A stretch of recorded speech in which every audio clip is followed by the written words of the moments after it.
Bueno, egunon dan hori. Entzuten da? A ber, bai entzuten da? Bueno, egunon den hori. Atzerapen pixkatekin, baino hasiko gea gaurko saioa. Gaur abenduaren 10 da, giza eskubideen eguna, eta egun hori baliatuz gaurko ekitaldi hau antolatu dugu. Tolosako udalean ordezkaritza politikoa dugun ordezkari guztiekin batera. Euskal Herrian udal askoren moduan, gure herriko memoriaren berreskuratze lanean gabiltza azken urteotan, gehien bat elkarbizitzaren aldeko urratsak emateko, ez? Lan honetan bidelagun izan dugu Arantzadi Zientzia Elkartea, Tolosan 2006 urtean hasi ginen, Tolosan izandako eta tolosarrek pairatutako indarkeria gertaerak eta giza eskubideen urraketak aztertzen eta horiek ezagutzera emateko lanketa egiten. Geroztik, hainbat ekimen egin dira, gogorarazi nahi dut, azpimarratu, 2011 urtean, Gerra Zibileko eta lehen frankismo garaiko lehen argitalpena zabaldu zela Tolosan, 1956 eta 1955 urte bitarteko garaia jasotzen zuena, memoriaren izenburupean. Eta 2018 urtean argitaratu zen bigarren alea, zeinek jasotzen zuen 1955-etik 1975 bitarteko oroimenaren ikerketa. Gaur, giza eskubideen nazioarteko egun honetan, aurkeztuko dugu oroimenaren webgunea. Hori Javi Buefesen eskutik izango da, Arantzadi Zientzia Elkarteko ikerlaria, dagoeneko Tolosan ezaguna da Javik, eta berak aurkeztuko du webgune honen edukia eta webguneak beak jasotzen dituen testigantzak nola testigantza berriak ere jasotzeko aukera izango duen, beraz webgune bizi bat da Javik aurkeztuko diguna. Eta amaieran Josu Txuekak, historia garaikideko doktoreak, ongi etorria ematen dio Josuri eta eskerrak, daukagun egoera honetan, ez baita erresa hori komentatzen duen hitzaldiaren aurretik, bilera presentzialak egitea, baino hemen dugu Josu eta berak aurkeztuko digu memoria historikoa eta giza eskubideak hitzaldia. Jardun hau grabatu egingo da eta gero streaming bidez emango dugu ahalik eta zabalkunde gehiena emateko. Hitzaldia eta esplikazioa euskeraz egingo dugu, baina eskertuko dizuet batarteka erderaz ere olako aipamenak egitea. Beraz, Javi, nahi dezunean. Ez da bakarri historia ezagutzeko, Tolosako historia ezagutzeko, hor badaude liburuak, baizik eta pertsona izena bizenarekin jartzeko maigaina eta jakiteko zein ez sufritu zuten errepresioa, ez? Gerratik gaur egun arte, edo giza eskubideen urraketak. Eta gero testigantzak, badauzkagu testigantza asko grabatuak hemen Tolosan, baina orain arte badaukagu bat editatua. Dago bat editatuak, baina ideiara hemendik aurrera dauzkagun jasota, danak editatu eta webgunean zintzilikatu, baimenarekin, noski, baimenik gabe ezin dugu zintzilikatu. Eta pixkanaka bai, biografiak egin. Dauzkagu jendea, pixkanaka ari gara egiten beraien biografiak. Gero, egiten bada liburu bat, 60-tik aurrera, biografia hemen egina dago eta jendea ja ikusi du, eta esan du, hau gaizki dago, hau ez dago ondo.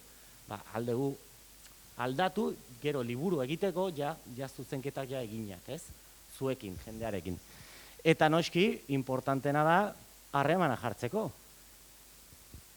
Hemen, edozein pertsona aldu, eta zuzenean Arantzadira iritsiko da bere iritzia, bere zuzenketa, edo bere datuak. Eta bukatzeko daukagu, apartar orokor bat, non azaltzen diren zer da gure helburua, zer da lana, zergatik egiten dugu, eta hemen daude, orain dauden izen publikatu guztiak PDF-en irakurtzeko ikusteko. Orain arte, memoriari buruz, liburu hauek daude publikatuak. Hemen alduzue konsultatu. Eta hau da gutxi gora da. Ideia da, bizi mantentzea memoria, jendea ikusteko zer dagon, Eta, bueno, hemendik aurrera ja tolosaoroimena.eus edozein gauza, edozein ekintza honi buruz, badaukat bere portal, bere webgunea, oroimena.es. En castellano, tenía que deciros que, bueno, la herramienta, la web, lo que intenta es ser una herramienta para que se mantenga viva, ¿no?, el trabajo de memoria histórica que se han hecho en los últimos años en Tolosa. Los libros son una parte muy importante, con un ejercicio de reconocimiento de las víctimas que aparecen, pero la web lo que intenta es mantenerlo vivo. Y al final en esta web estamos volcando todos los nombres de los libros que ya están publicados, que es desde la Guerra Civil hasta la muerte de Franco, en 3 libros diferentes. Entonces, aquí podéis encontrar uno a uno, cada persona con su ficha, y esa ficha tiene un apartado que es datos personales, las vulneraciones o represión que ha sufrido, y un tercero muy importante que es de dónde sale esa información, las fuentes, si son fuentes primarias, si son secundarias, si son testimonios, lo que sea. Y algunas de esa documentación, mucha de ella, casi 5.000 documentos, ya están digitalizados y se pueden incluso consultar. A partir de ahora lo que haremos es, en adelante, los trabajos que se vayan haciendo, seguiremos volcando nombres en esta web, las entrevistas que ya tenemos grabadas, ir editándolas para poder colgarlas, y haciendo poco a poco biografías para que la gente también forme parte y vea lo que hay, ¿no? Y que es un apartado para nosotros muy importante, para ponerse en contacto con nosotros y decir, joder, pues falta fulanito, el apellido está mal, o yo tengo una foto, yo tengo un documento que acredita esto, y poco a poco, entre todos, no solo los investigadores, entre todos, y completando esa historia que empezó en el 2011 aquí en Tolosa, y que bueno, yo creo que Tolosa es una referencia a nivel de Euskadi, porque fue el primero que empezó en hacer ese tipo de trabajos locales. Besterik ez.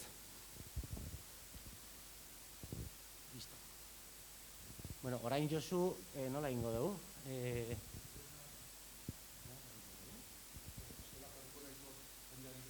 Bai.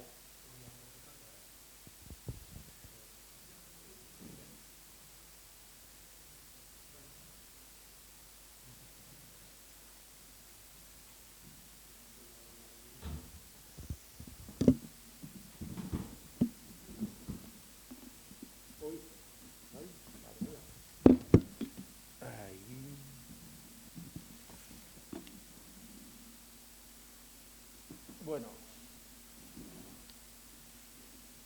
como decía que en peores plazas hemos toreado. Esan nahi dute teknologia berri madarikatu edo indikatu hoiekin beti komeriak ditugu, eta lehen asko zailagoa zen. Oroitzen naiz ni irakasle nintzenean Bastanaldean eta horrela, eta egiten genitun itzaldiak proiektorekin eta ez da entzuten? Bueno, tonteriak esaten ari nintzen, osea, ez du importantzia handirik. Esan nahi dut hori, teknologia horiekin batzutan salduta gelditzen gara, baina, bueno, azkenean moldatu dugu eta egingo dugu egin behar genuna.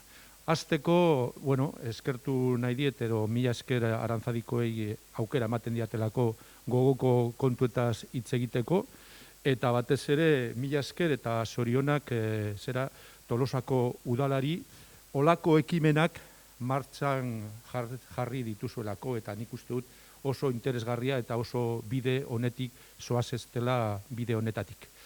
Eta, bueno, hasiko naiz ja, bueno, eman zidaten gaiarekin, edo helduko diot gaiari. Memoria historikoa eta giza eskubideak daukagu hitz egiteko edo hizpide. Memoria historikoak, bai, azken urteotan, azken hamarkadetan esango nukenik, bain dela 2 hamarkadetik onera, egundoko arrakasta eta oihartzuna izan du, historia hurbilaren edo historia hurbilaren atal horrek, eta giza eskubideak, alkatesa andereak esan duen bezala, gaur, esatako, dauka urte muga berezia, hain zuzen ere, 1958an, abenduak 10ean, gaur bezalako egunean, Nazio Batu erakundeen bitartez azaldu zelako giza eskubideen aldarrikapena, la Carta de los Derechos Humanos Universal, zera orduan azaleratu zutelako. Memoria historikoari buruz hitz egiten dugunean, ditugu bi konzeptu. Memoria eta historikoa.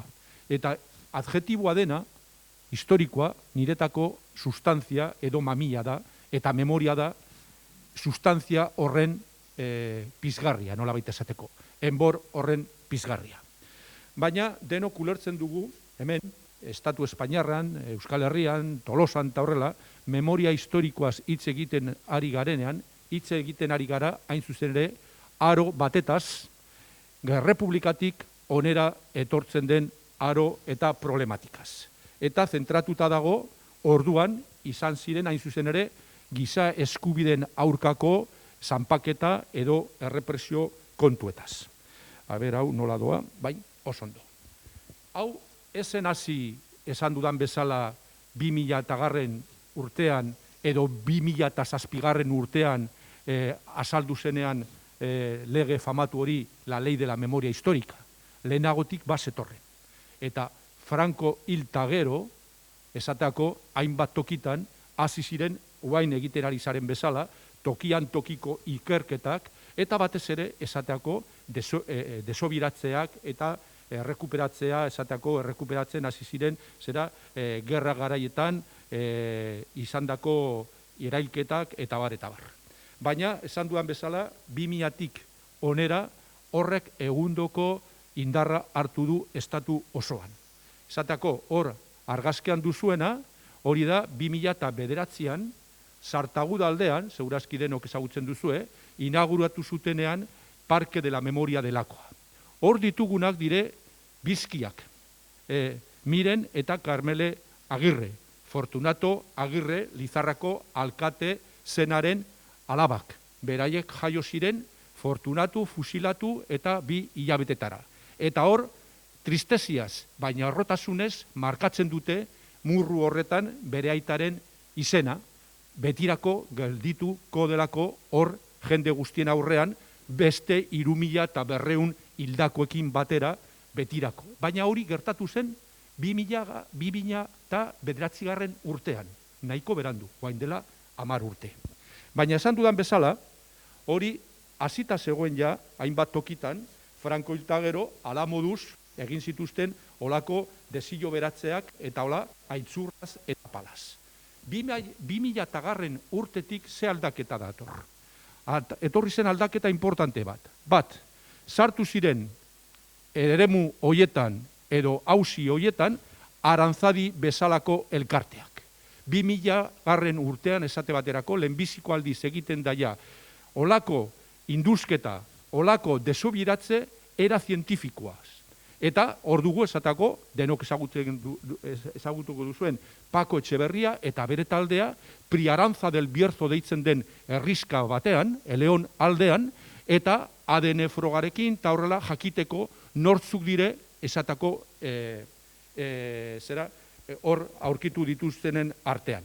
Eta horregatik ditugu aldaketa hori, ikusten dituzue zuribetzezko argazkiak, eta gero ja, azken hamarkadetan kolorezko argazkiak. Hau esatako, guk pentsatzen genuen Nafarroan lan hori egina zegoena, neurri handi batean, baina ez, gaur egun, oaindikan ditugu, 700 inguru persona, oaindikan desagertuta eta aurkitu ezinik daudenak. Eta hor duzu, esatako, bardetan, 2007an, Arantzadik egitako induzketa talana.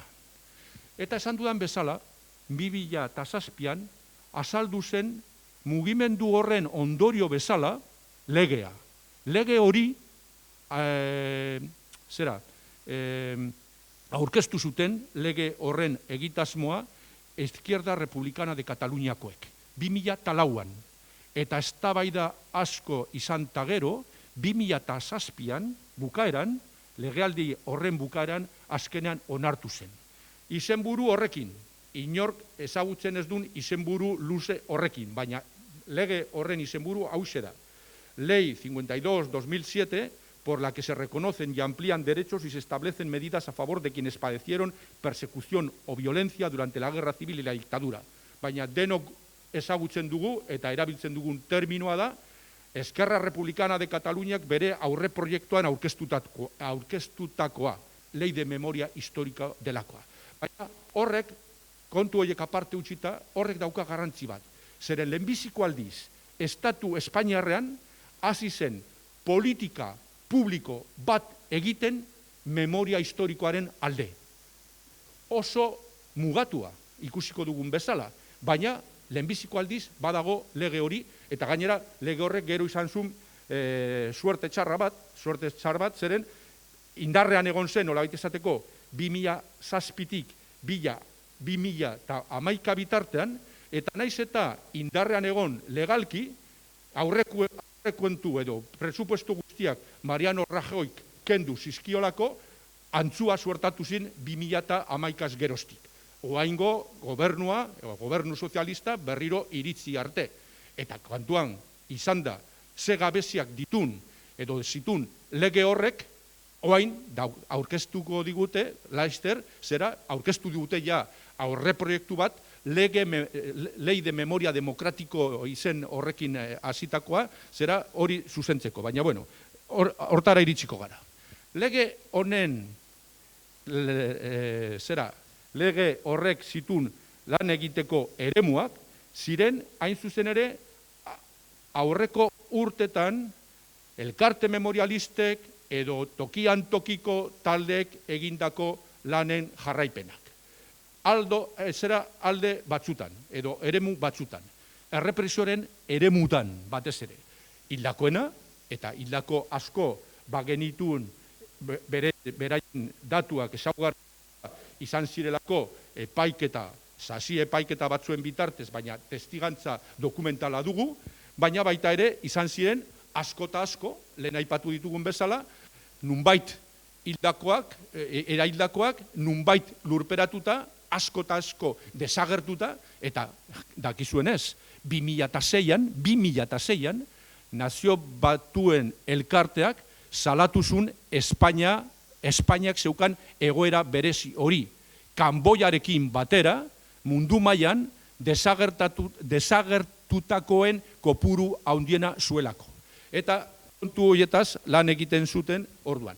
Lan egiten zuten, eta lan egin dugute, eta jarretuko dugu lan egiten, esateko, kartzeletan izandako egoera eta personaz eta bar. Kontutan izan beharko dugulako, diktadura, gerraren ondorioz eta gero etorri zen diktaduraren testu inguruan, Espainia bai, izan zen una grande kartzel, bat haundia eta kartzel ikaragarria. Nun emakumeak, nun gizonezkoak, nun apesak ere, euskal apesak edateko, preso egon ziren 60 hamarkada arte. Eta ja gerraren ondorioz azken presoak atera zirenean, kartzela hoiek berriro, bete egin ziren beste belaunaldi batzuen presoekin. Langile mugimendu edo beste mugimenduetan edo erakundetan ibilitako jendearen frankismoa bukatu arte. Beste atal bat, nahiko gutxi landu egin dena, baina baita ere horrekin erabat lotuta, dugu erbesteratzearena. Gerraren ondorioz, gerra horrekin batera, Espainian edo Espainiatik atera zen 500.000 persona, eta horietatik asko eta asko ja sekulan ez ziren bueltatu. Eta maila guztietako personak ditugu erbesteratuen artean. Ez bakarrik milizianoak edo gudari izandakoak, gerran parte arte zuzena militarkin esan nahi dut hartu izan zutenak, baizik eta gizarte osoa. Umeak hasita, hor dugu euskal umeen fenomenoa, 20.000 ume gutxi gura bera atera ziren gerra garaietan, batzuk Frantzialdean gertu gelditu ziren, beste batzuk Britainia Handira, eta beste batzuk famatuak badakizue, SS-ben, URSS delakoan, edo Mexikora eta horan jun zirenak. Espainiako gizarte oso bat atera zen erbestera. Hor dugu esatako, famili oso bat, jaia oso bat, zeren hor falta da Andrea. Emakume hori, edo famili horren ama, hil zuten bombardaketea batean, baina hor dauden guztiak, gizona, hasieran dagoena, neskatila, hanka bat zera galduta duna, eta atzean dauden bi mutiko, baita ere zera hanka galduta duna eta bere anaia, horiek ateratzen ziren Frantzialdera, iristen ari ziren Prats de Moyo delakora. Argazki hori hartu zuten Frantzian, aldizkari batean azaldu zen orduan, eta orduz geroztik esatako hori liburutan, leku askotan azaldu da argazki hori. Argazki hori guk ez diogu jarri izen eta bizenak, eta ez diogu jakin bere historia, familia horren historia, mutiko hori, Amadeo, txiki hori, 2003 urtean azpimarratzen dut ze data diren, 2003 urtean esan nahi dut, Franco hil eta 30 urte beranduago, bera egun batean azerre zera azaldu zenean esanez. Ni naiz argazki horren mutiko, ni naiz Amadeo Grazia, nire familia junzen ama kenduta, zena ama galdu genuen bombardaketa batean, bombardaketa horretan arrebak eta biok galdu genuen hanka, eta denok junginen erbestera. Erbestean, geundenean, aita hil zen. Espainiara bueltatu ginenean, ez ginen bueltatu gure jatorrizko herrira, baizik eta orfanato batetara. Hor ginen gorrien seme-alabak. Irainka eta sufrikarioz pasatu ginen orfanatoko urteak. Azaldu edo atera ginen arte. Isilpean egon naiz urtetan eta urtetan. Eta guain eskubida daukat esateko ni hori naiz, eta jartzen diogu orduan, berak esandako horri esker izen eta bizena. Oain dela urte pare bat, joan den urtean parkatu hil zen Amadeo Alcalá de Henarezen taula. Horrela, milaka eta milaka jende zanpaturik izan ziren, eta kartzeletan egon zirenak, bai, baditugu hoien arrastoak, baina erbestera jun zirenak, eta erbestean hil zirenak, esatako hoien arrastorik ez daukagu. Hoi pairatu zituzten, konzentrazio zelaiak, beste erbesteraldi bigarrena esateko Afrika aldera edo batez ere Ameriketara, eta hola, beste errepresio mota, azken urteotan lan egiten ari dena da, zera lan depurazioena. Sektore guztietan, arkitektuetan, abogatuetan, eta batez ere irakaskuntzan, egundoko lan depurazioa burutu zuten frankistek. Horren arrastoak baditugu ere bai, zorionez, hainbat artxibota horrela, baina ikaragarria da hori, atal hori baita ere, espolazio eta isun edo zigor ekonomikoena guaindikan nahiko landu gabe daukaguna. Eta zer esanik ez hizkuntza edo kulturen aldetikan, bat egiten ez zutenak kultura frankista, osimoron bada ere kultura eta frankista, edo esan nahi dut Espainia frankistaren horrekin, hor duzue, eta argazki hau segurazki ezagutzen duzue, zen Tolosan bertan egina dago, frankistak Tolosaratu zirenean, lehenbiziko gauza egin zutena, edo lehenbiziko artean izan zen, hartzea liburuak eta autodefe errek egitea. Baina ez bakarrik hori, momentu edo gerra une bateko beroaldi bat, baizik eta urtetan izan zuten olako joera kultura, nazionalitaten, kulturen eta hizkuntzen kontra. Hor duzue, teorizatuz eta guzti, El Diario Baskon, gehien irakurtzen eta erosten duzuen egunkari horretan, zer zetorren. La pluralidad de lenguas en una nación es un mal evidente, pero remediable. Kanoniko, segurazki abizenak ikusita, katalandar batek egina. Baina ez bakarrik hori, gobernu zibiletatik, aginte guztietatik, hablat castellano, etc., ez hitzegin zera hizkuntza horietan, eta hor duzue, ez naiz, hornetaz lusatuko zen ezin dugu, ez daukagu denbora ikan. Gernikan esatako, gerra amaitu eta 10 urte beranduago, 1959an, horko alkateak, gobernu zibilaren aginduz, aterazun zera eskutitza edo agindua. Esanez, hierrian bertan zeuden euskerazko inskripzioak zera kendu behar zirela.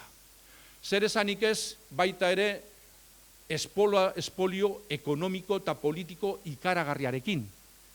desagertu ziren Espainia osoan zer, egunkari, eskertiar, republikano, nazionalista, guztiak. Ez bakarrik desagertu, baizik eta bere tailerrak, bere tresneria, bere lekuak, egoitzak eta bar, frankistek eskuratu zituzten, eta hor duzue, Labo de Navarra, Zapateria kalean argitaratzen zen, zera, Eusko Alderdi Jeltzalearen egunkaria, 10 egun pasata gero, gerra zita 10 egun pasata gero, Arriba Espainia bilakatu zen. Arriba Espainia egunkaria, Iruñan argitaratu zuten leku horretan, zera, 1976 arte. Inorgezun irakurtzen egunkari hori Nafarroan. Baina, subentzioen bitartez, eta hor jarraituzun Franco hil arte. El liberal, zera, Prietoren egunkaria, horren makinaria, kamioietan sartu, Iruñara eraman, eta el pensamiento navarro, beste oximoron bat, teoriaz, Barojaren arabera, bai, el pensamiento navarro erabilizun hoien tailerrak edo hoien rotatiba, makinaria eta horrela, 70 arte. Euskadi, egunkaria, berdin, hartu zuten frankistek, eta Bozentoko talde, orduan Bozento taldea esen, baina Bozento taldeko aurrekari batek erabilizun Euskadiko teknologia, tresneria, bere egunkaria arteratzeko.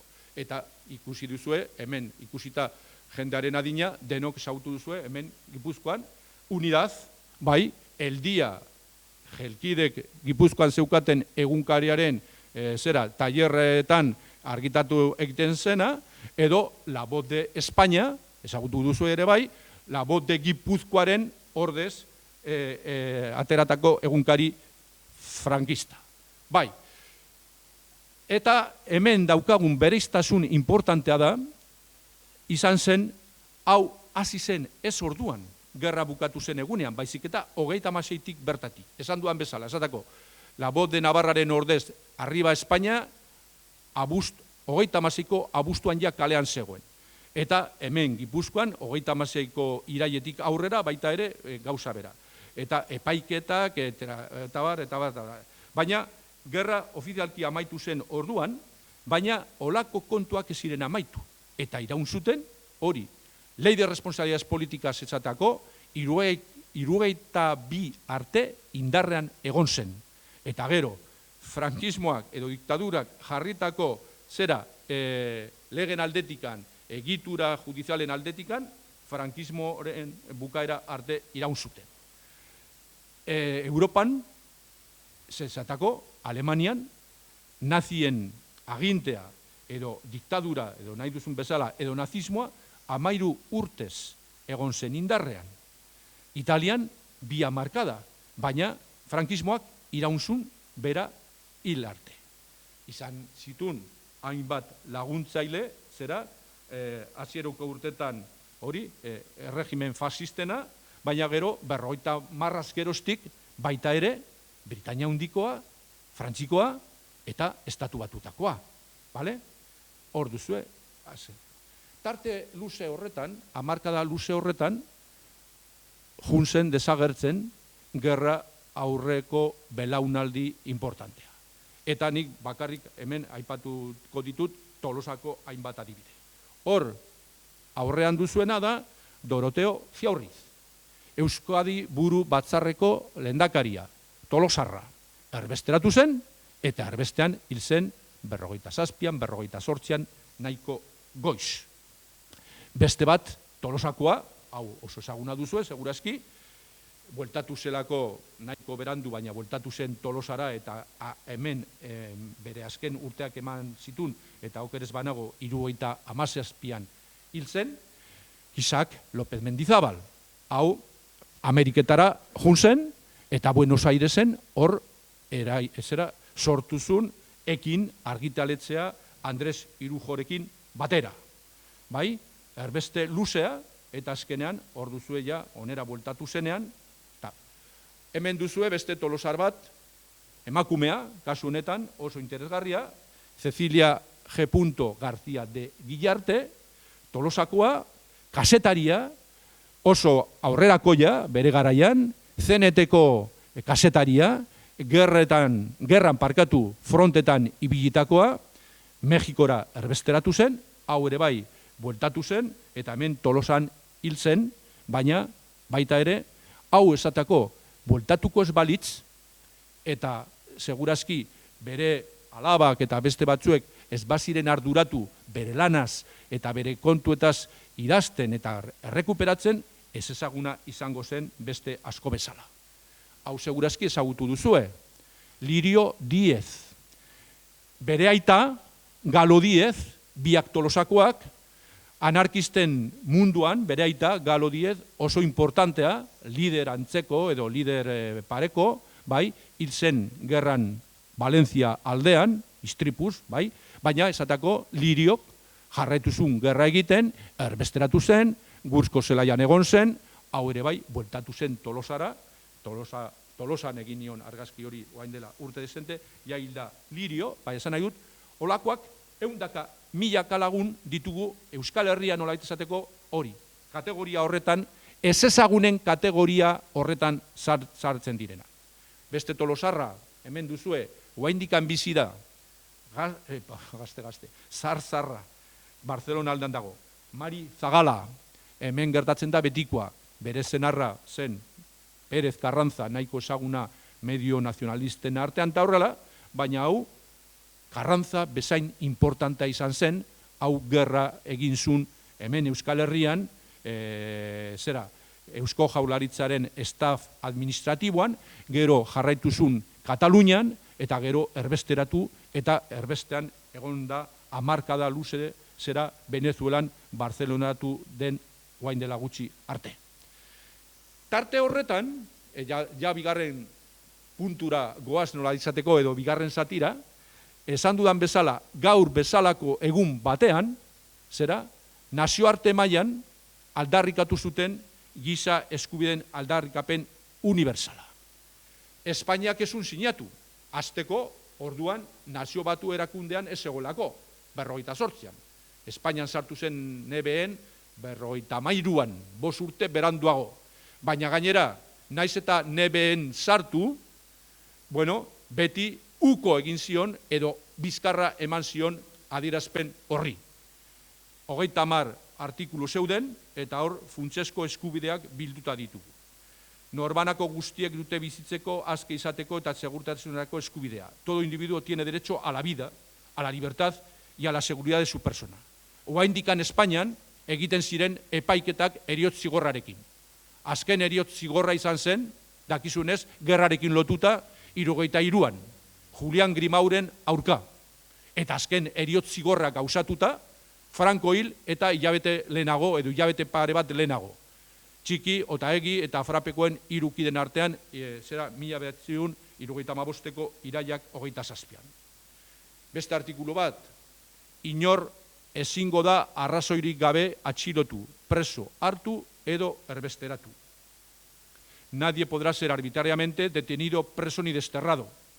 Argazki hau, 50ko hamarkada dugu, indarrean dago adierazpen hori, baina Espainiako kartzelak orduan ondo beteta zeuden. Nadie será sometido a torturas ni a penas o tratos crueles, inhumanos o degradantes. Ez bakarri frankismoan zehar, baizik eta diktadura frankista bukatuta gero, izan ditugu torturen berri. Orduzue, Tolosarekin lotuta ere bai. 1976koa.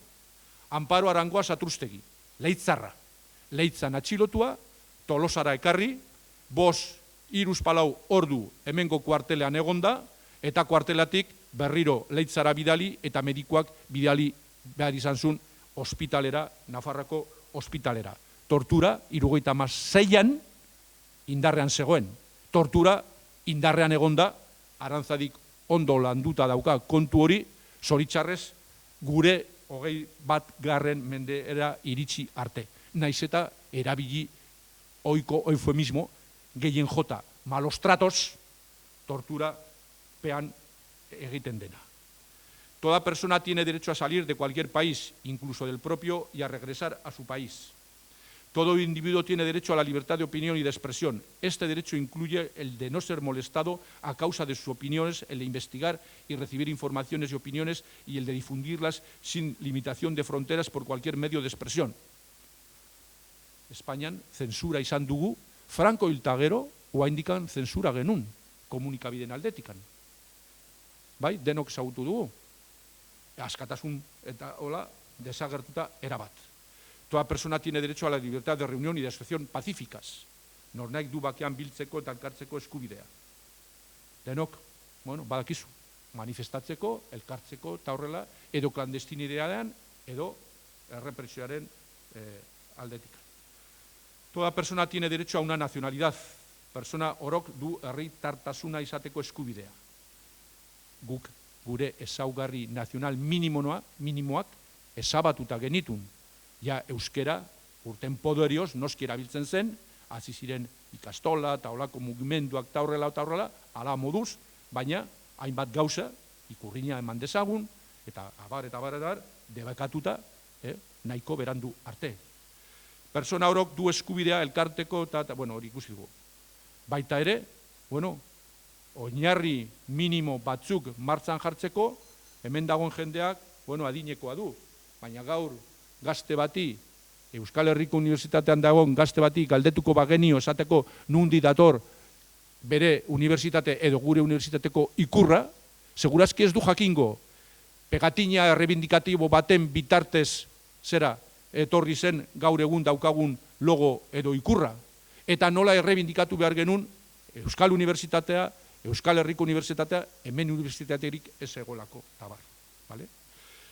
La voluntad de toda persona tiene derecho a participar en el gobierno de su país directamente por medio de representantes libremente escogidos. La voluntad del pueblo es la base de la autoridad del poder público. Esta voluntad se expresará mediante elecciones auténticas que habrán de celebrarse periódicamente por sufragio universal e igual y por voto secreto u otro procedimiento que garantice la libertad del voto. Olako hauteskundeak, denok dakizue, izan genitun 1977ko ekainak 15. Franco hil eta oraindikan urtebete terdi pasatu behar izan zuen, zera sufragio orokorra libre neurri batean, zer orduan oraindikan baseuden hainbat erakunde, partidu, legalizatik kanpo, tabar egiteko. Hemen bakarrik aukera izan zutenak olako zerak izateko, askatasuna bere taldeak egiteko, bere adierazpenak egiteko eta horrela, frankistak izan ziren 10 Naiz eta bilakatu edo bilakaera izan beraien artean ala moduzkoa. Orduan oraindikan urdin-urdinak falangistak, gero ja Frankoren edo erregimenaren bukaeran, oraindikan ja zera atorra aldatuta, baina Kanta al Sol, nola zen? Cara al Sol kantatzen eta bar. Eta Franko lagun. Iraun egin zuen 36tik aurrera egindako legislazio represibo osoa. Esate baterako, Ley de Responsabilidades Políticas del 39, nun zigortzen zuten, zera, alderdi politiko batzuen partaide izatea, indarrean egon zen, hori, 77 arte, beste lege batekin, edo beste arau batzuekin, baina ez zegoen olako libertaterik. Eta berritu zituzten, aldatu zituzten hainbat lege, esateko, dekretos contra la ley de bandidaje y el terrorismo direlakoak, bihurtu ziren, aldaketekin, baina 75 arte, lege antiterroristaren bitartez, aldaketa gutxirekin, 1957tik 1975 bitartean izan ziren dekretu hori. Eta erregimena, ja bukatzera noa, regimen hori hasi zen bezala, bukatu zen. Heriotz zigorrekin, heriotz erailketekin. Oain dela gutxi, egun hauetan, Burgosko epaiketaren 50. urtemuga, hitzaldiak, dokumentalak, liburuak eta horrela goratu dizkigute, esatako 1970an, bederatze heriotz zigor aplikatzeko pres zegoela erregimen frankista. Zorionez, mobilizazio esker, nazioarteko presioari esker, atzera egin zuten. Baina, 5 urte beranduago, dakizuenez, zera, gauza izan ziren, erailtzeko 5 militante antifrankista. Txikita eta egi guretako ezagunenak, baina baita ere frapeko 3 kide.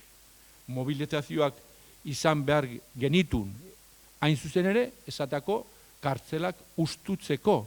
Eta ez automatikoki, eske guain egiten den historia horrela da. Murió Franco, vino la amnistía y se vaciaron las cárceles. Hori ez da egia. Murió Franco, izan zen indulto txiki bat 200 inguru preso atera ziren, baina jarraitu zuten kartzeletan beste hainbeste edo gehiago. Eta, hain zuzen ere, mobilizazio ikaragarriak suertatu zirelako Euskal Herri osoan, baita Espainian ere, azkenean, beste indulto bat eman behar zuten 77an, eta azkenean etorri zen 1977ko urriak 15ko amnistia. Baina kostata, eta hain zuzen ere, mobilizazio horietan berriro suertatu ziren egundoko errepresioa eta erailketak eta gara.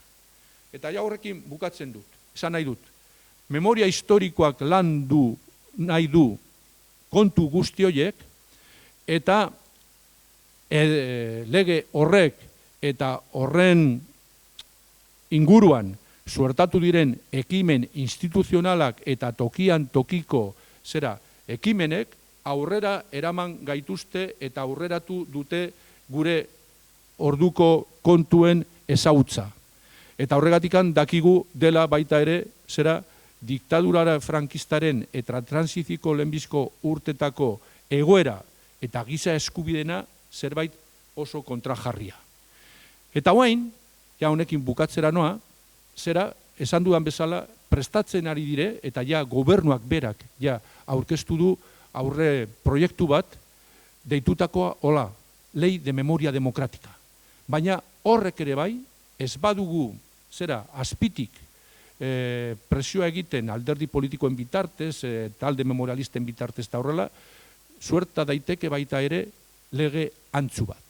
Esango ditut gauza pare bat. Positiboa da esateako lege horretan hartzen duna estadu mailan, nolabait esateko, ardura desubiratzeak egiteko. Zeren, guain arte zen gauza pribatua nolabait esateko. Guain estaduak berak, fiskalen bitartez eta horrela, edo aparato judizialen bitartez, aurrera eramango ditu teoriaz ikerketa horiek. Egingo dute ere baita ere, un banko de ADN, jakiteko hori estatuaren aldetikan. Hori bakarrik egiten da guain esatako hemen, Euskal Erkidegoan, edo Nafarrako Erkidegoan, hain zuzen ere, Arantzadik eta horiek bultzatu dutelako, eta bertako gobernuak ontzat eman dutelako. Baina hori Espainia osora eratuko dute lege horri esker. Baina lege horrek ditu nire ustez akatz batzuk edo utxune batzuk edo planteamendu antzu batzuk. Esateko. Muga jartzen du 78an. 78ko erregimenarekin batera olako kontuak desagertuko balira bezala. Eta kontutan izan beharko dugu, ez 78an. Osa, esan nahi dut, urrengo urtetan, ondorengo urtetan, 80ko hamarkadan, 80ko hamarkadan, izan ziren olako kontu batzuk, hemen Tolosan, gogoratzekoa da, Josi Lasa eta Zabalaren desagerpenak, eta bar. Transizioko hainbat urtetako kontuak, 78an lege horrek bukatzen badu, ez dire sartuko ikerketa horretan. Hor duzu esateako, ez 80ko hamarkadan, baizik eta, egun hauetan saldu da, eta hortikan atera dut argazki hau, esateako, 1980an, indarrean jarri zuten egunkari bat, Euskaldunon egunkaria, bai, 2003an, badakizue, manu militari, guardia zibilek, itxi egin zuten. Eta hor duzu Tolosako bat. Ez da ikusten jaia, kotxe batean, kartzela Madrilera eraman, itaundu, torturatu, eta bar. Kontu guzti horiek, zatako, lege horretan ez dire sartuko. Zan nahi dut, hori da dibide bat. Lege horrek, nik uste dut, luzatu behar dula epe muga, memoria demokratikoa baldin bada, bai? Eta zabaldu behar ditu hainbat gauza. Esate baterako, era positiboan, beti jartzen dugu begia alde errepresiboan, baina bada garaia jartzeko gure begia alde positiboetan. Esate baterako, lege horrek lehenbiziko aldiz artikulo bat eskaintzen dio makiei, a los makis. Bueno, zer esan nahi du? Frankoren aurkako erresistentziakin edo resistentzia bukatu zen makiekin. Makiak bukatu ziren 50ko hamarkadarako.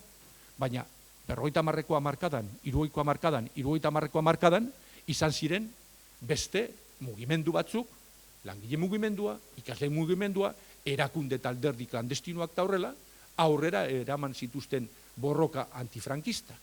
Eta transizioko urtetan ere bai. Eta giza mugimenduak. Horiek ere bai, kontemplatu beharko ditugu. Esatako, egunkaria, zer, eta Martxelo, zer, memoria demokratikoaren helburua izan daitezke bakarrik biktima izan direlako? Memoria demokratikoaren helburua izan behar da ere bai esatako, egunkariaren historia egitea. Lehenbiziko aldiz, diktadura bukatuta gero, euskaldunak izan genulako egunkari bat euskalduna zena. Bai, horren historia egin behar da, era positiboan. Eta bukatzeko bigarren adibide bat, baita ere. Zabealdu behar dugu baita ere gure begia, ez gure ohiko eremuetara. Giza eskubietaz hitz egiten badugu, esateako, gaur egun hitz egin beharko genuke Europak bizi izaten duen tragedia, baina espektadore bezala, konplize bezala, edo laguntzaile bezala, bizkarra eman da nortzuei. Mundu osotik etortzen zaizkigun migrante eta refusiatuei. Hor duzue, hor ez da gerra garaiko barrakoi bat Gursen edo konzentrazio zelai batean. Ez, hori hemendikan gertu daukagu. Baionan. Hor Baionan, ditugu, orduko konzentrazio zelaietan bezala, nola baitezateko, metatuta, 100 lagun, ezin dutelako aurrera egin, ezin dutelako atzera egin. Eta hemen, Estatu Espainiarran, zer esanik ez. Hor dugu Melilla, hor dugu Ceuta, hor dugu Esiak, Espainia da mundu mailako primer país exportador de concertinas, las vallas para segarles a estos, impedirles la libertad. Horri ere, heldu behar dio memoria demokratiko lege batek, nire ustez. Joan den urtean egin un argazki hau, justu hor Baionan. Egun hauetan, abenduan, hor dituzue, 4 lagun, noski ez zuten nahi, zera, aurpegia erakutsi, Aturri ibaia tartean, bukaeran, hortzemuga hor daukate. Gure Europa, gure Euskal Herria, demokratiko, aurrerakoia, eta ez dakizer. Beraiek hor, zulo horretan, magazen izandako horretan, zorionez, aterpetuta, bai, kontutan izan, zatako hori oso interesgarria da. Konparatzeko orduan erabiltzen zituzten esatako, 30ko edo gerra bukaeran esatako, erabiltzen zituzten eufemismoak, campos de concentración deitzeko edo izendatzeko, eta gaur egun guk, 21. mendeko hiritarrek erabiltzen ditugunak, kanpotarren zentroak izendatzeko. Centro de internamiento de extranjeros. Zergatik ez deitu centro de reclusión de extranjeros o centro de predeportación de extranjeros, zeren hoien etorkizuna da hori, bere lurraldetara bueltatzea. Eta hori dago Mediterraneo osoan, hori da beste bat. Mediterraneo bere izen klasikoa Mare Nostrum. Gaur egun bilakatu da Mare Mortum. Baina, horrekin bukatzen dut, hor duzue. Hori da gure gaur egungo zera erronka, hiritar bezala, eta batez ere hori. herritar bezala, edo giza eskubidei dagokionez, eta erronka hoiei aurre behar diegu, eta memoria historiko, memoria demokratikoaren aldetikan ere bai, nik uste dut, heldu behar diete horri. Eta hortarako importantea da, tokian tokiko ekimenak eta horrela zera planteatzea, eta batez ere lege hori esatako eztabaidatzen denean, hor presioa egitea gauza horiek aldatzea. Eta besterik, ja nahiko hitz egin dut, ez?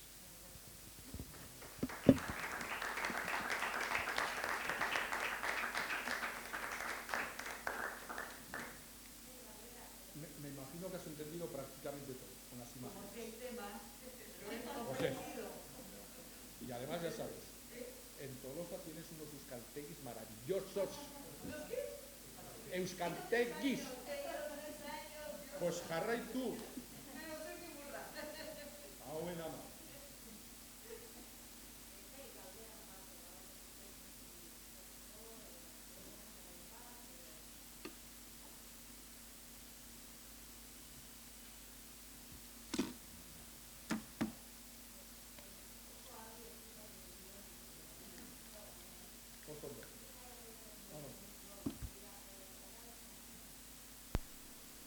Bai, orain dela urte bete egun hontan bertan, pixkat baliatu gendun eguna baita ere plazaratzeko herritarren artean, bakizute 12/2016 legearen baitan, lege hau da polizia abusuen biktimai buruzko legea, aukera zabalduta zegoen, orduan zabaldu berri, baina oraindikan ere zabalduta dago,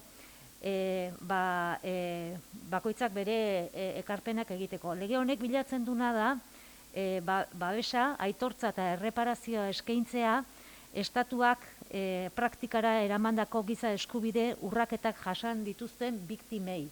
Beraz, herritarren bat, balego, olako giza eskubide urraketa jaso duena, garaian dago oraindikan ere bere testigantza emateko.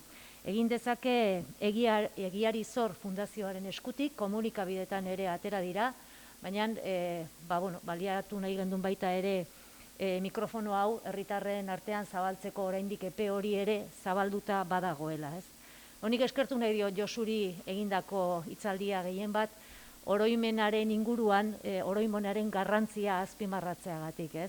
Egia da udaletik eta udal asko ari gerala lanketa horretan, azken finean memoriaren garrantzi horrek, gure herriko iragana ze gertatu zaigun, gure historian, ze gatazkak izan ditugun, ze txipenak, minak eta sufrimenduak gogoraraztea importantea da. Uste dut benetan argitalpenak, Arantzadiren argitalpenak Tolosan importanteak izan direla, baina gaur aurkeztutako webgunea izango dela beste aurrera pauso importante bat, ze gauzak idatzita gelditzea importantea da, baina igual importanteagoa da datuak erabilgarriak izatea, eta nik uste dut plataforma horrek aukera hori emango duela. Eskerrik asko biai eta benetan eskerrik asko zuei etortzeagatik. Hementxe bukatuko dut.